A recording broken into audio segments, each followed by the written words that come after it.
What's wrong? Your ring. Iron burns fairies. I'm sorry.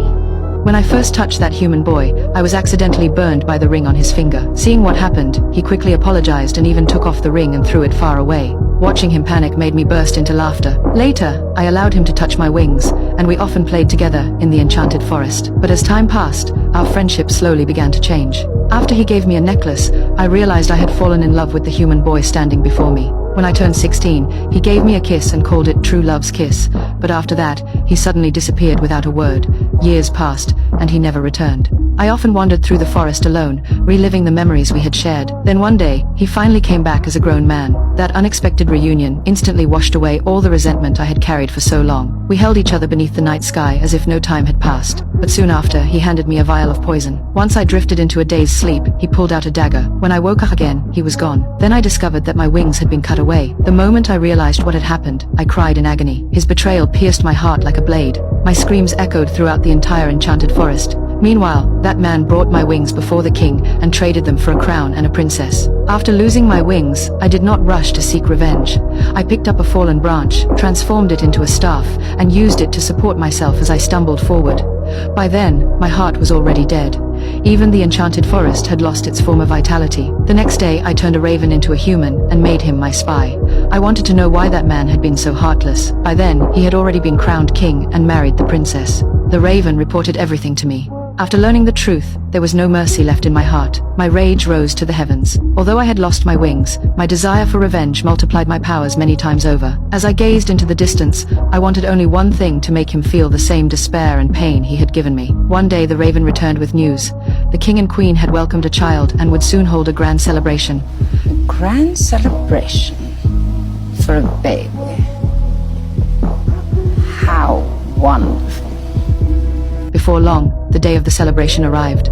Everyone gathered at the royal palace, and even the fairies came to offer their blessings. That was when I arrived, surrounded by an overwhelming aura. I really felt quite distressed at not receiving an invitation.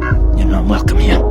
And to show I bear no ill will, I too shall bestow a gift on the child. Uninvited, I walked straight to the infant.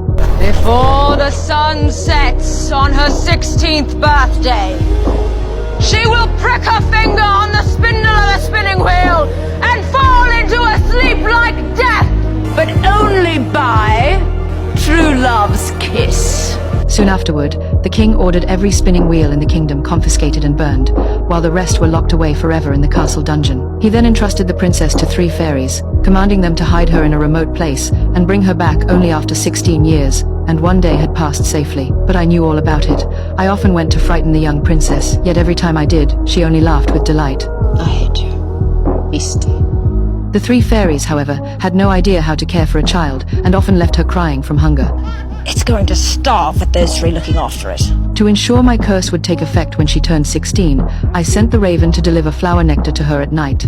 At the same time, I punished the fairies for their carelessness. As the years passed, the little princess gradually grew up. Hello. Whenever she saw me, she would run over and throw her arms around me. I don't like children. Up, up.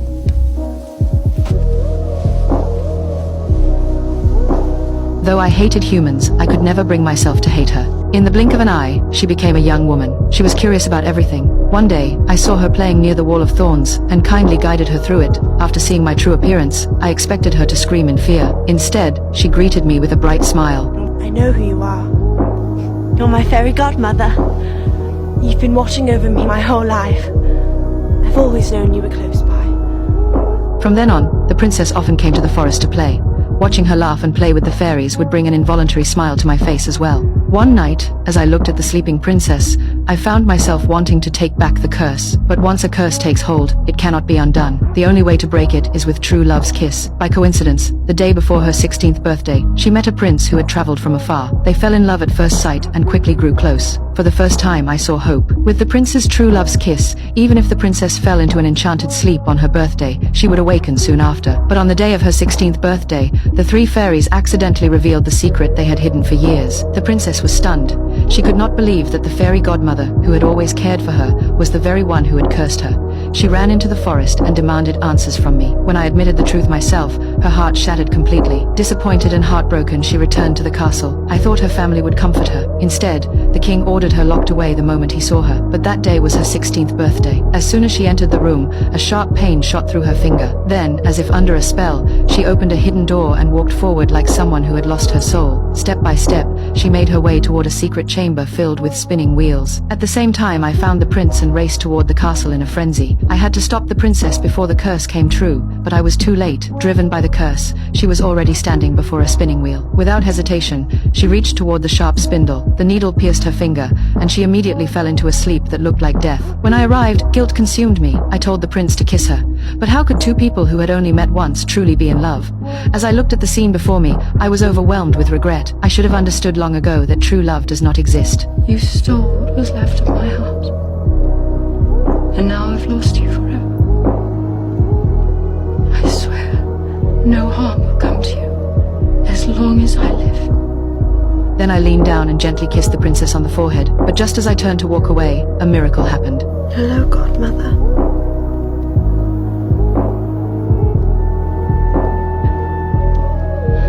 Hello, Beastie.